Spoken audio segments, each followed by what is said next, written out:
Saya memang selaku Kadin itu memberikan satu himbauan kepada kita semua, baik pengusaha maupun kepada teman-teman pekerja. Marilah kita melaksanakan PP nomor 78 tentang solusi UMK ya, yaitu setiap tahun memang ada kok kenaikan, tapi besarnya adalah sebesar UMK tahun lalu, tahun berjalan ditambah nilai inflasi plus nilai pertumbuhan ekonomi. Dan ini sudah dicatat oleh semua investor yang ada di sini sebagai bagian dari perubahan kos produksinya mereka setiap tahun. Jadi usahakan itu bisa ditaati supaya menjadi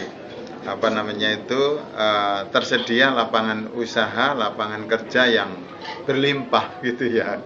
Realistis nggak sih Pak dengan kondisi ekonomi seperti ini dengan minta kenaikan 21%? Sama aja yang dialami. Kalau saya di sisi buruh pekerja, mereka juga mengalami satu biaya yang meningkat setiap tahun karena ada inflasi. Oleh sebab itu wajar mendapatkan kenaikan upah.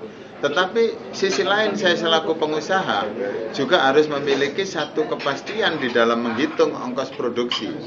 Maka kita menyambut baik ketentuan dari Perpres itu yang memang menengahi ya. Jadi kalau kenaikan upah boleh setiap tahun, tapi nilainya adalah meningkat sebesar inflasi ditambah pertumbuhan ekonomi.